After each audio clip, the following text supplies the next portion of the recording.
Well, hey, friends, welcome to AWKNG's Ask a Scholar podcast. This is where you, the everyday Christian, can get your questions about the Bible answered by a biblical scholar. I'm Carla.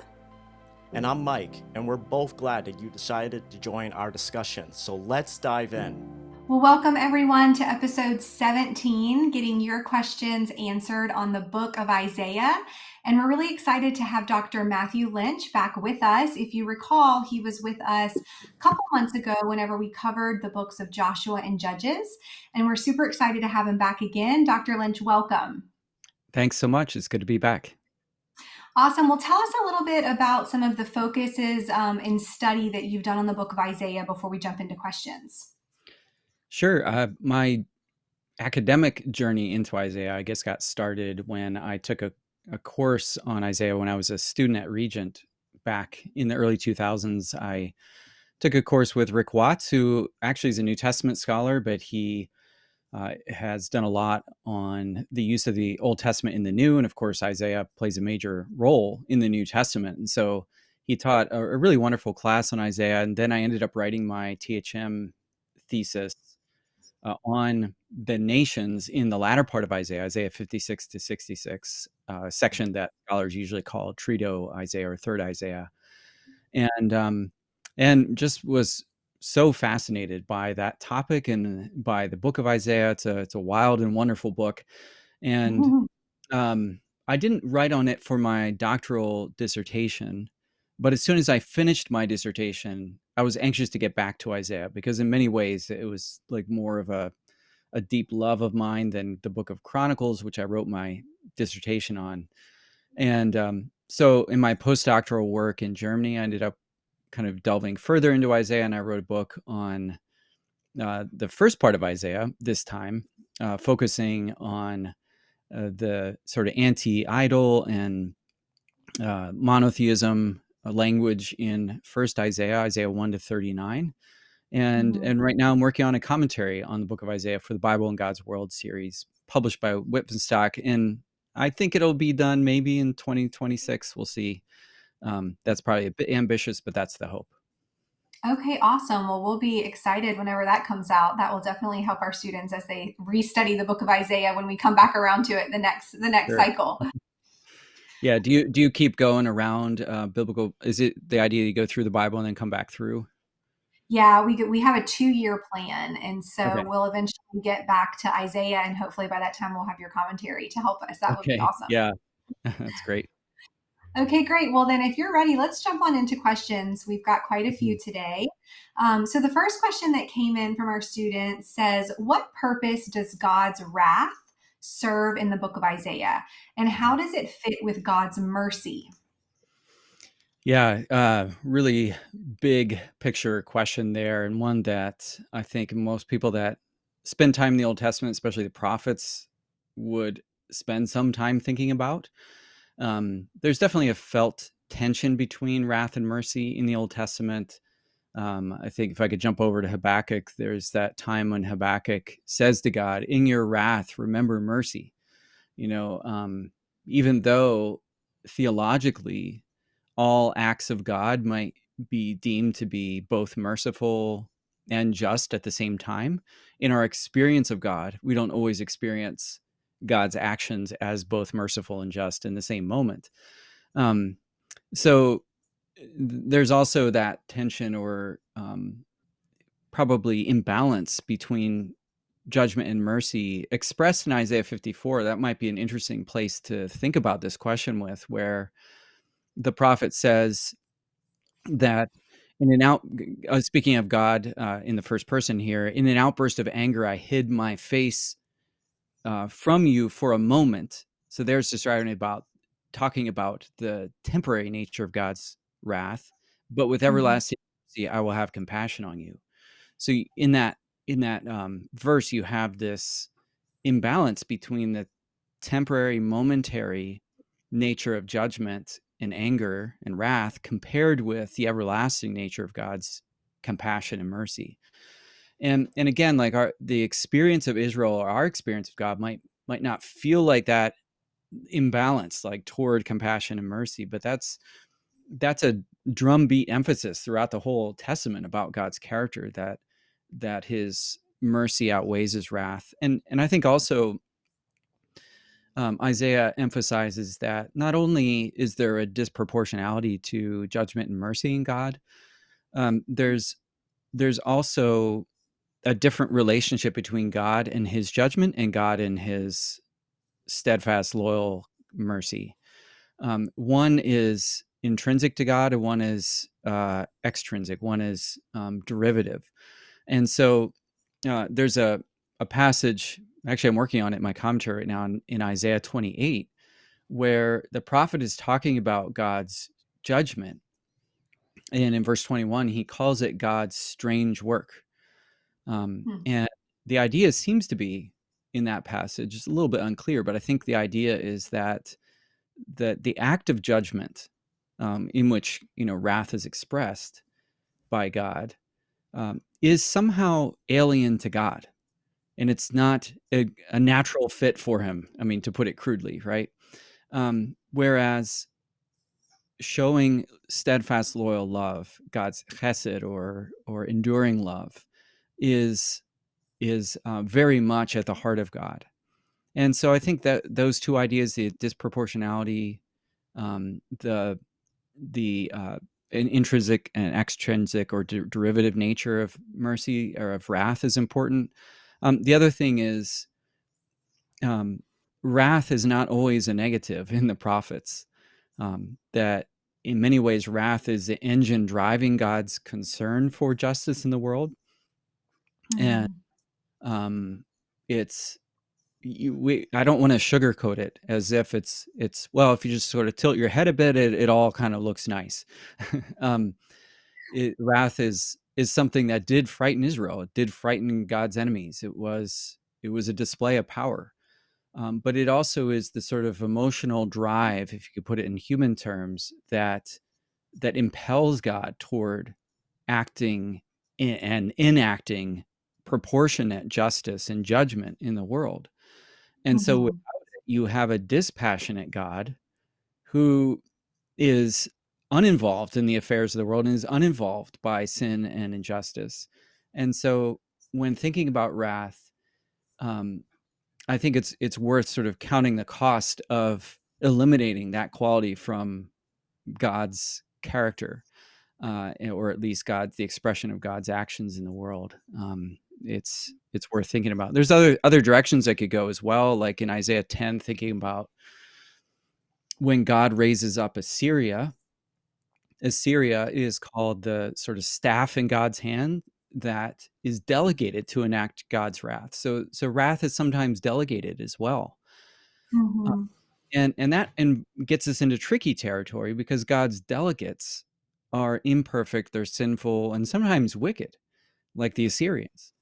And so that probably raises more questions than it answers. But it's interesting because in Isaiah 10, God says, I brought Assyria to bring judgment on Israel. But then Assyria exceeded its mandate. It went too far. It was too wrathful. It was too angry. In other words, God delegated Assyria to enact his proportionate judgment, but Assyria sort of went too far. And so then God is going to turn and judge Assyria and hold them accountable. So God's delegates are not above the law, so to speak, even if they are God's delegates or servants to enact God's judgment in the world. So those are a few different angles on that question.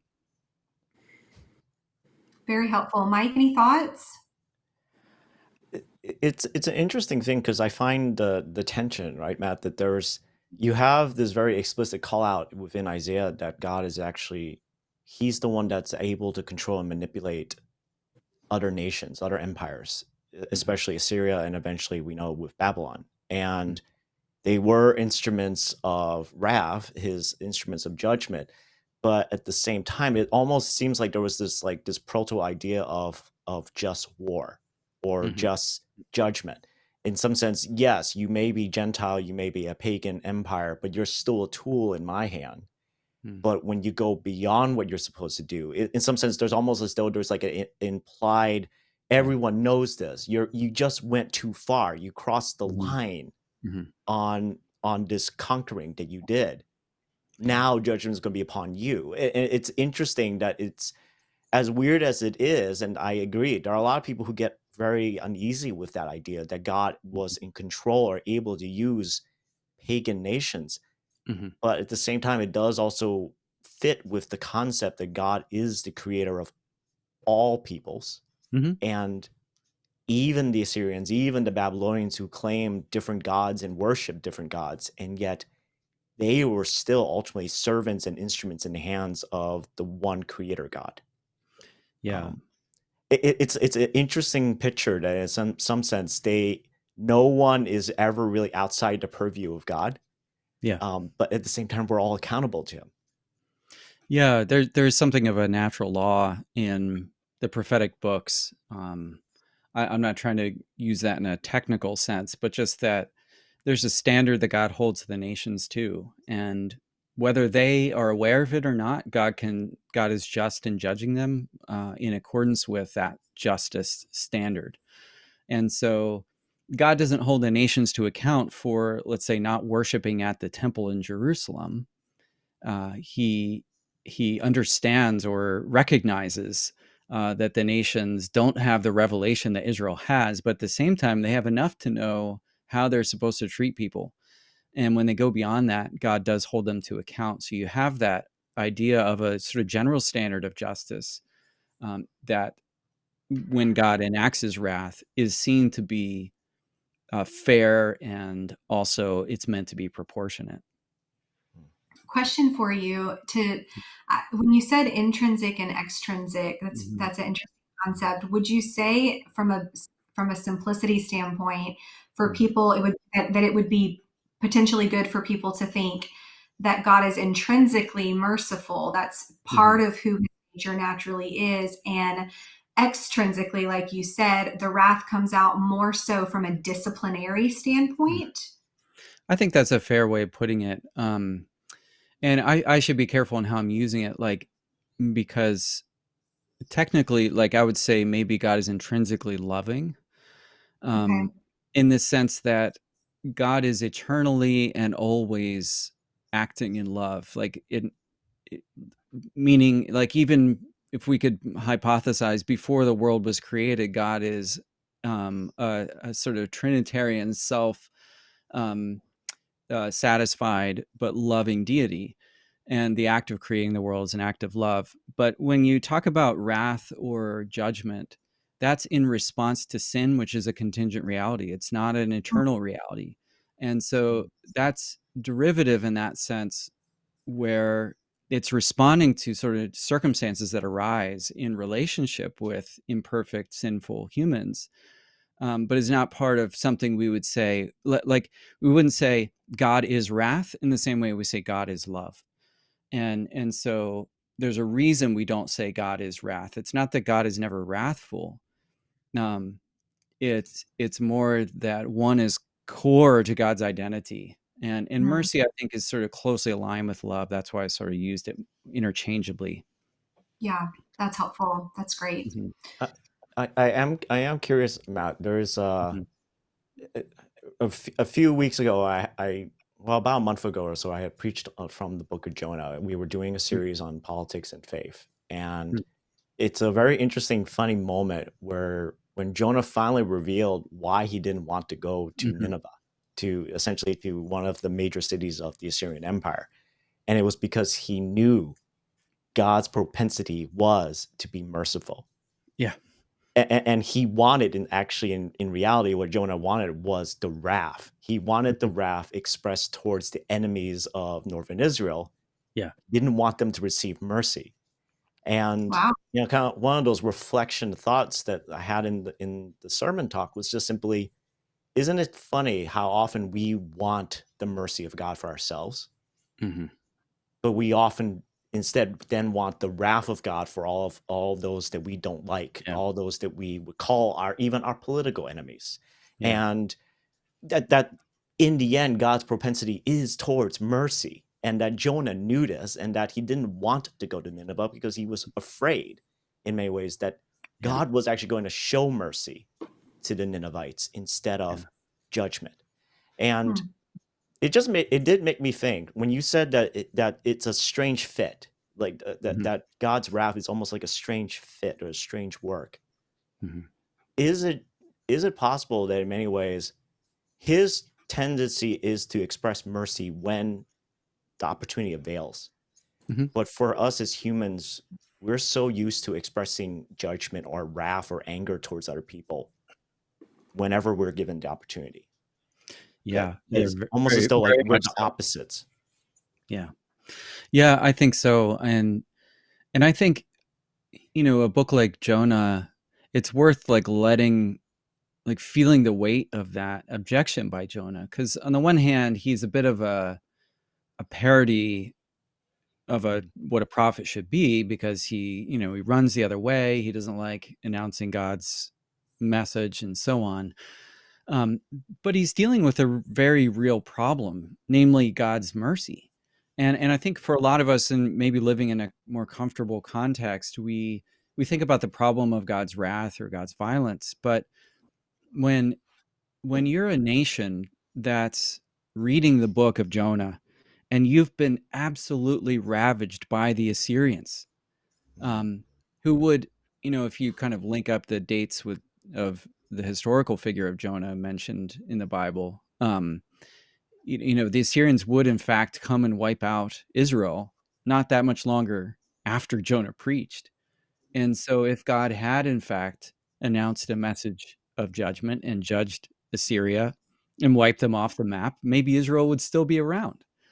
And so God's mercy creates all kinds of problems that the Bible also wants us to wrestle with and think about. And it's very honest about those things that maybe we're less comfortable admitting that we see that as a problem. And Jonah is a wonderful reflection on that very reality. That's great. Those are really good thoughts, you guys.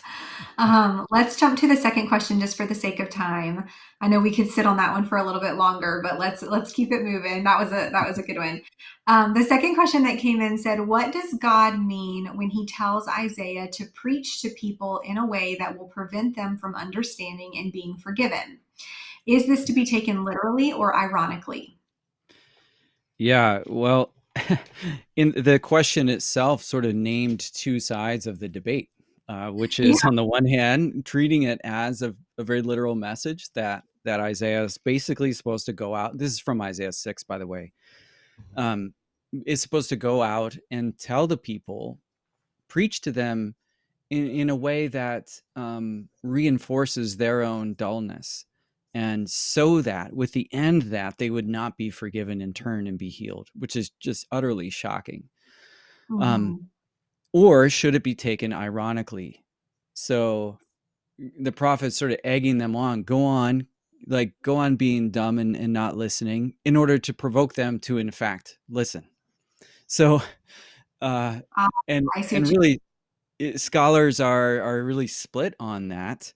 Um, I think there's a couple things to consider in this. I'm not sure I can resolve the debate. So this is after Isaiah has this grand vision of God's throne, and he's commissioned as prophet, not a missionary. He says, "Here am I, send me," and he is commissioned to then preach this message of go on seeing but don't see, go on hearing but uh,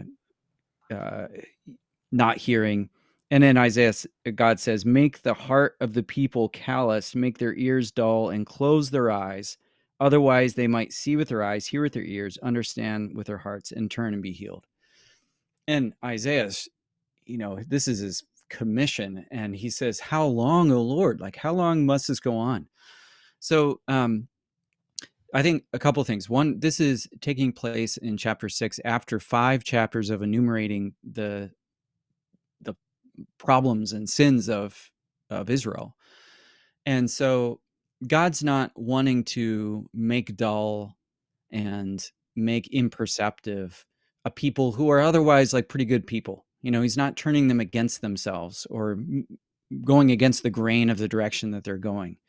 Um, in many ways, he's confirming them in the categories they've already chosen. So that's like one way of thinking about it, is that judgment is announced so that it's like on record that God has in fact given them warning, so that when later they don't turn and then come to God and say, how could you do this? He says, well, I did tell you. So the prophetic act in a way is like marking a line in the sand where God says, I've spoken to you. And confirming them in along the grain that they've already been going. Another angle too is that dullness and blindness and deafness, they're metaphorical descriptions. Like, they shouldn't be overly literalized at all. For idolatry in the Old Testament, like in Deuteronomy and in Psalm 115 and 135. So idols are mute and deaf and blind. And the idea is that those who worship them become like them. And so in that sense, God's commissioning Isaiah to judge them in accordance with the idols that they've chosen over Yahweh. Okay, you've chosen to worship these gods or idolatrous ways, then I'm going to give you over to that. It's sort of Romans 1-esque in that sense, where God gives the people over to what they have chosen. But another angle is that the prophet is provoking them, egging them on, and this is the more ironic reading of it. Later on in Isaiah 42, the prophet says to the people, "Hear, you deaf, look, you blind, and see," to kind of like try to wake Israel up to its own failures. And that idea of egging them on seems to be at play in other places in Isaiah as well. And then this is another key thing in understanding this, is that when Isaiah asks God, how long should I go on with this message? God says, until the land is devastated. And depending on the historical referent there, it might be a reference to the destruction of the land of Israel by the Assyrians in 721, or maybe even before that, when the Assyrians came in previously. So in other words, this is spoken in the aftermath of the death of Uzziah. And within a few years, the land was devastated. So it's very temporary. And after that, there's a lot of language to God opening up the eyes of the blind, opening up the ears of those who are deaf, restoring those who are lame. And this is a very sort of time-sensitive, temporary measure that God is using to enact judgment. It's the means by which he brings judgment, but it's not a permanent stance that Isaiah is supposed to take. So it's definitely a challenging text, and perhaps made even more challenging by the fact that this language of making dull and blind and deaf is used to describe Jesus' ministry in all four Gospels. Mm-hmm. So this is not an Old Testament problem. It's in fact used to describe what Jesus does. And so I think we could even interpret Isaiah 6 by looking at how Jesus interacts with his contemporaries, where he speaks to them in parables to hide the nature of his message from them. And it creates this enigma. We have to think about, like, what is Jesus up to by concealing his message and keeping people from understanding? Is that his ultimate goal? I don't think so. But when he's redefining the nature of the kingdom, there is a temporary need to conceal his identity as Messiah and to conceal his mission from them, lest they misinterpret it and kind of run along the lines of a sort of maybe particular understanding of Messiah and kingdom. And so, there's a way that this then factors into Jesus' ministry that could maybe illuminate this text a bit. I wonder, Matt, is this possibly mean, I get the two different sides of the coin, but I'm wondering, is there an option where it's an and both ability? Hmm. Because I can see that the audience is not monolithic. They're not uniform Yeah. across the board of everyone is a idol worshiper. Um, but that there are those who are genuinely, sort of in that liminal space of, I don't really know if I want to be completely, fully devoted or loyal to Hmm. Yahweh alone. And I like my idols. I like the gods that I'm worshiping because it seems to give me some sort of benefit versus maybe this is also him, Isaiah, being told to egg the people to essentially.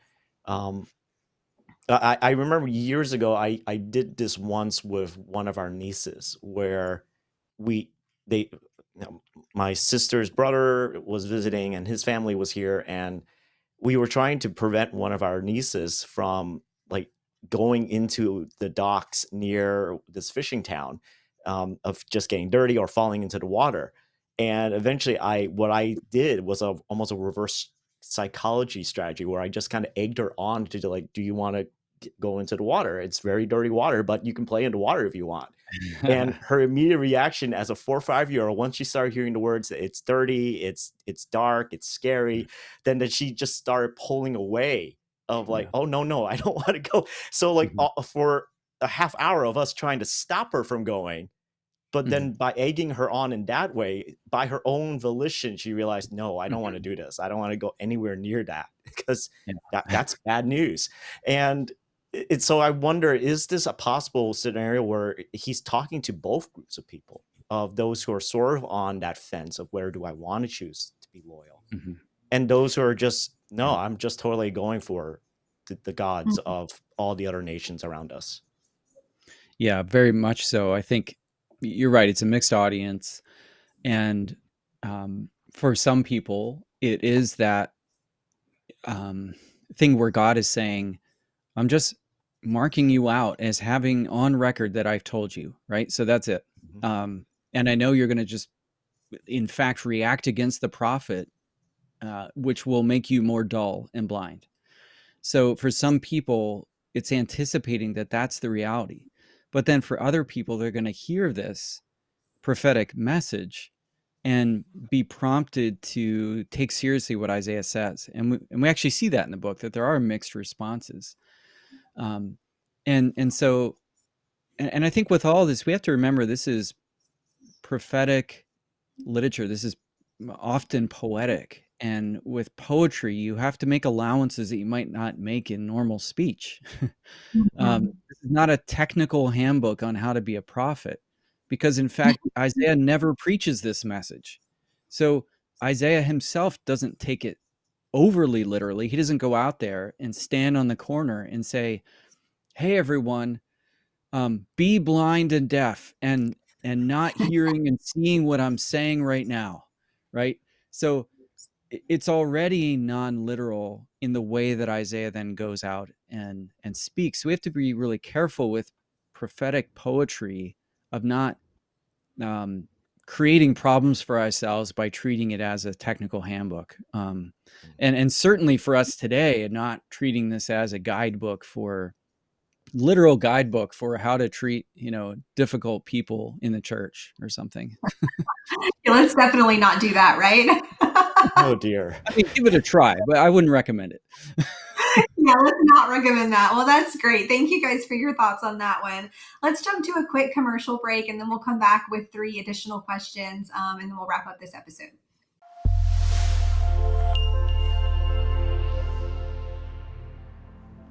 If you're not already reading with us, we'd love to have you start reading today.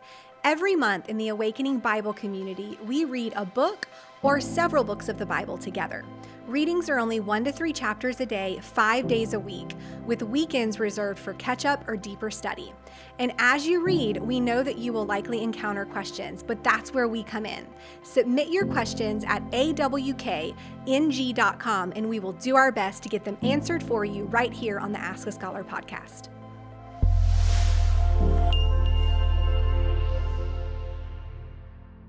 Well, welcome back, everyone. Let's jump right back into our next set of questions. We got 3 additional questions for you before we wrap up this episode. So, Dr. Lynch, this next question says, what role do the other nations besides Israel and Judah get to play in the end times? How are they redeemed?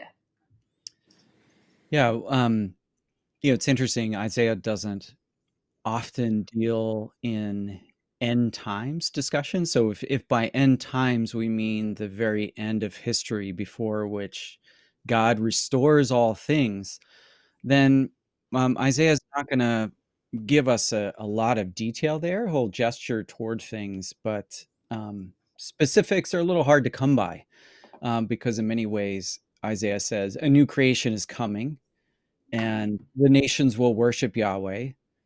But beyond that, it's a little bit vague. When you get real specific details about specific nations, it's usually dealing with penultimate history about maybe the exile or the northern kingdom or the southern kingdom or the return from exile, more proximate realities to Israel. But to the question of how they'll be redeemed, there's some suggestions in Isaiah that God has plans for the nations that we get little glimpses of, but when we do get glimpses of them, they look kind of like what God does with Israel, which is really surprising and maybe unsettling too, especially if we have a sense of Israel's unique place in the biblical story, which I think is right. So Isaiah 19 is a fascinating chapter to think about this question with. At the end of the chapter, after sort of talking about God judging Egypt, it says in 1922, Yahweh will strike Egypt, striking and healing them. So it sort of uses Exodus-like language about striking Egypt and then talks about God then healing them and says, then they'll turn to Yahweh who will receive their appeals and heal them. And then he kind of pans out even more, takes another sort of long-standing enemy of Israel. In that day, there will be a highway from Egypt to Assyria. Assyrians will go with the Egyptians, and Egyptians with the Assyrians. Egyptians will worship with the Assyrians. In that day, Israel will be third with Egypt and Assyria, a blessing in the midst of the earth. So there's this really surprising statement that Israel is going to be third among the great nations, and that each of these nations will worship Yahweh. And elsewhere in that passage, it talks about an altar in Egypt. And then he goes on at the very end and he says in verse 25, Yahweh of hosts will bless like this. Blessed be Egypt, my people, Assyria, my handiwork, and Israel, my possession. So usually that language of my people is used for Israel, but here God uses it for Egypt. And my handiwork is used of Assyria, and then Israel's my possession. So I'm not saying this relativizes Israel, but it sets the restoration of Egypt and Assyria alongside Israel's own restoration in a really surprising way. So, and this fits a little bit with passages we see elsewhere in like Deuteronomy, where God says, you're not to have the land of like the Moabites next to you, because I've given that land to them and I ousted a nation before them and I brought them in. So in other words, I've done a conquest for them. And so you can't have their land. And the Ammonites, I've done that for them too. So you get these little glimpses that God has these other stories with other nations that don't even get routed through Israel, so to speak, but that he's working directly with them. And so I would sum it up this way, that like within the Old Testament, Israel is God's primary story, but Israel is not God's only story. And he's at work among the nations, both through Israel and directly, independent of Israel in ways that are kind of mysterious and opaque in the Old Testament. That's a great way to put that. Actually, I was wondering what your thoughts were about Isaiah 44 in verse 5, Matt. Mm-hmm. I hit this idea about a year and a half ago after I got to attend my first ETS, meetup, and I got to meet Dr. Peter Gentry, Mm-hmm. and in his little biblical studies volume 1 book, he had like these 3 essays that he's written, and one essay was about Isaiah 44, and he hit this little interesting thing. I had never noticed it before. Yeah. Where it says in verse 5, some will say, I belong to the Lord. Others will call themselves by the name of Jacob. Still others will write on their hand the Lord's and will take the name Israel. He pauses in his essay and asks, like, technically, the Israelites and the Jewish people are not supposed to tattoo their bodies. Mm-hmm. So who is able to write on their hands? Like, who would be actually allowed to actually mark their own bodies and not break the law in some sense, to not violate the instructions? And he proposes that it's actually an allusion or a hint, maybe even a wink at the Gentiles. That those of us who are not Jewish, we're able to write on our hands, and writing on our hands and actually declaring that we belong to Yahweh. Yeah.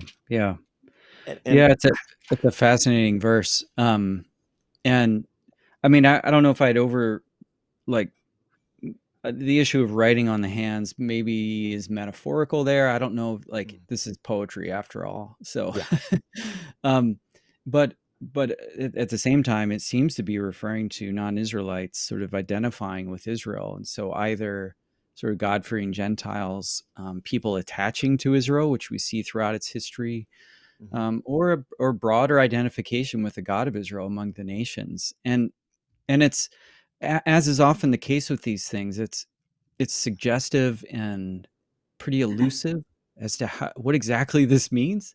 But it does indicate that God is at work redeeming the nations, and both by incorporating them into Israel and by having direct relationships with them. So, yeah, interesting passage there. Yeah, and I appreciate how like when you brought up the previous passage about Egypt will be my people, that there's that almost this weird, interesting sense that the name Israel is not just applied to one ethnic group, that it's being applied to whoever is essentially somehow belongs to Yahweh or belongs to the Lord some way, or however that is expressed. But it's a very provocative idea. Yeah, and I think the other thing with the nations is that even the visions where it's more Israel centric, like in the later part of Isaiah, where the nations stream to Zion and they worship Yahweh at the temple, Israel's vision is never of its sort of end times vision, if you want to put it that way, is never of all the nations being absorbed into Israel and being this one world empire. Like, they still retain their individual, like, political identity, but yet they're sort of renewed in worship of Yahweh. So Israel has this sort of polycentric understanding, or at least diverse, like retention of diversity of the nations in its understanding of the future, that is not shaped by the Assyrian or Babylonian idea of a one world mighty empire, or even the Persian vision. So I think it's different. It has a different political imagination for the future than maybe some of the big empires around them. That's great. Good thoughts, guys.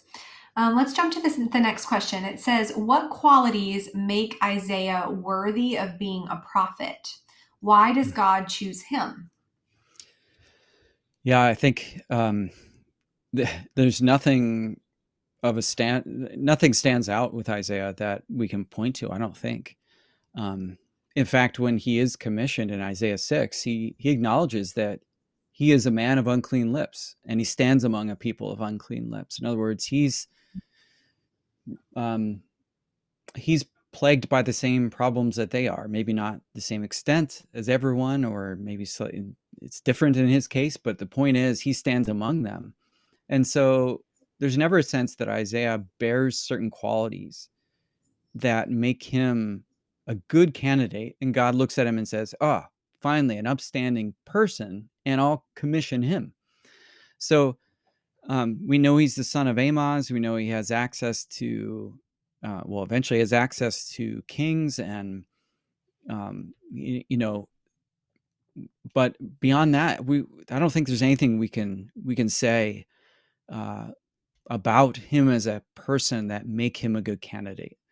And that's part of the point, maybe, that God elects him and calls him, and he responds. So he is responsive to God's election, and beyond that, I don't know if we can say much. Yeah. I would agree. I don't think there was anything particularly special, not just about Isaiah, but any of the prophets, even Hmm. Moses. Because Hmm. like when we even look at Moses as the ultimate example or like the prototype of a Hmm. prophet, he's a lonely shepherd guy out in the middle of the wilderness Hmm. who has a speech impediment apparently.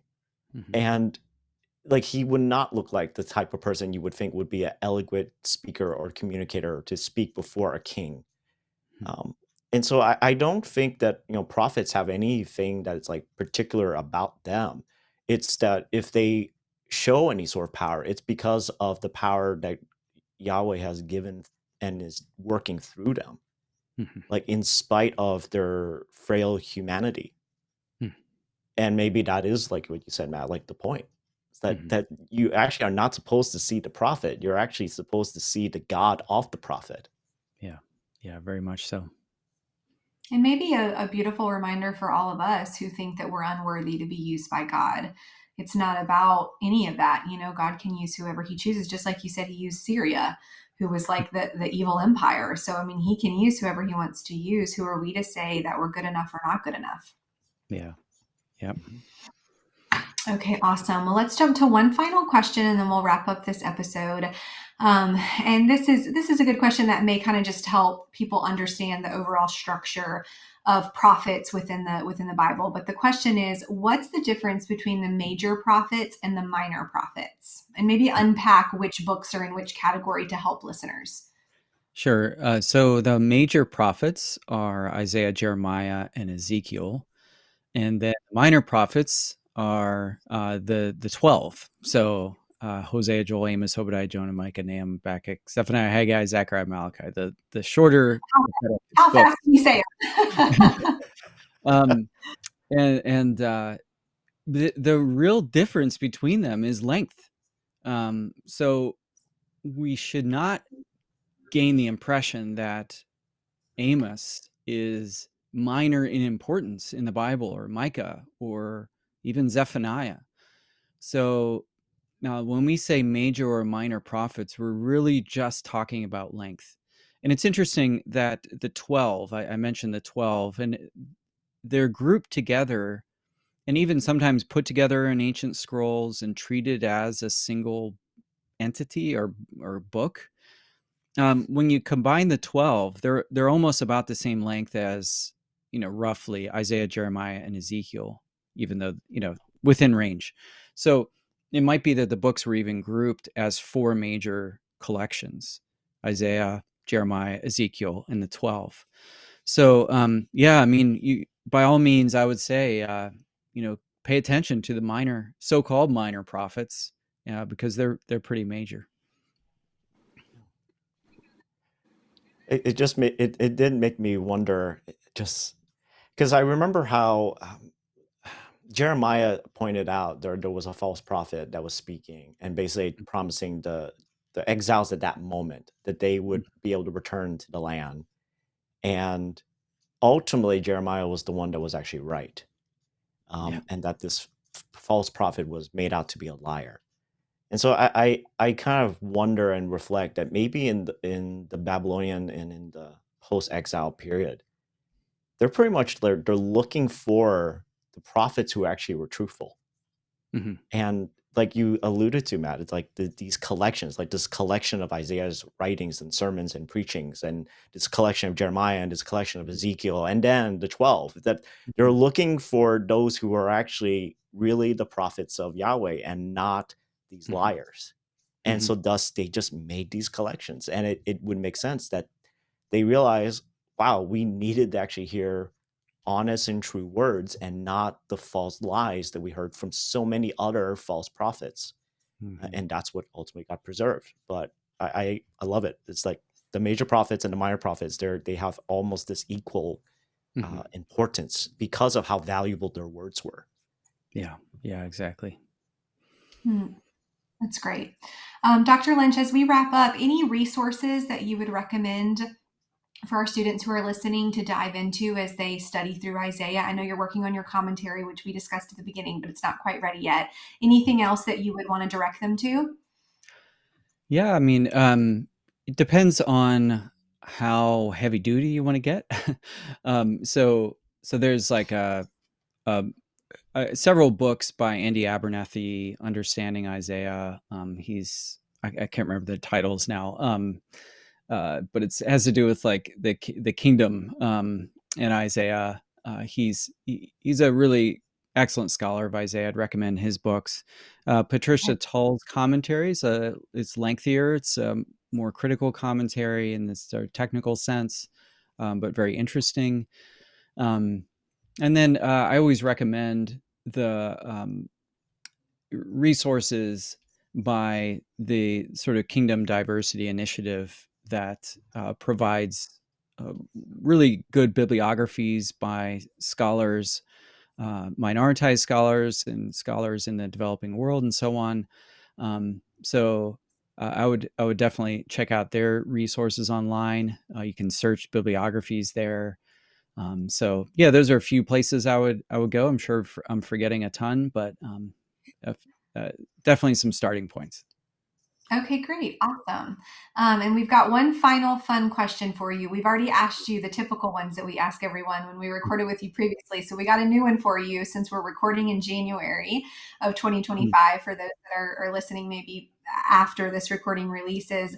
The question is, how do you like to start your new year off each year? I don't have like one ritual. I usually try to go to bed early, um, and sort of defy any desire, any efforts to bring in the new year. So I bring it in with sleep. But we had planned to go skiing this year to take our kids to Mount Baker. They haven't been skiing. We are going to get them ski lessons, and then our dog got like a foot injury or a paw No. injury. And so I spent New Year's Eve a few hours in the vet, and then we stayed home with her. We didn't go skiing because the medicine was, potentially going to give her nausea. And so we hung out with our dog. So we all love her. So at least we were unified and like, this is what needs to be done. But Yeah. we were going to go skiing, but didn't happen. Valiant effort, but there was a different plan at play. Yeah. Well, is she doing better? Let's at least ask Yeah, that. she is. Either the medicine is taking effect or something's helping. But she had like some wire that got into her paw. Almost like those metal bristles on brushes sometimes. I think one of those got in. So Ooh, it was danger of infection. So yeah. she's okay Oh, though. well, I'm glad she's okay, and Yeah. hopefully next year that won't be the case. Maybe you can do Yeah. your ski trip at the beginning of next Yeah. year instead. Well, thank you for joining us. This has been really helpful, really great in answering these questions, and we're excited to have you back on our second episode as we cover a couple more questions that have come in on the book of Isaiah. So for those that are listening, thank you for joining us. Just a reminder for you to like, share, subscribe, leave us a review, all the things that help as we continue to release more podcasts. And we hope that you join us for the next episode as we get more of your questions on the book of Isaiah answered. If you're enjoying the Ask a Scholar podcast, click follow on your podcast listening app to subscribe. Want to help further our mission? Consider becoming a monthly partner at AWKNG.com and help us make an impact in the lives of others all around the world as we work to make biblical understanding accessible to all with no exceptions.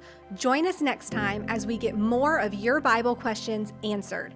And don't forget to visit AWKNG.com to engage in all our biblical resources that we offer.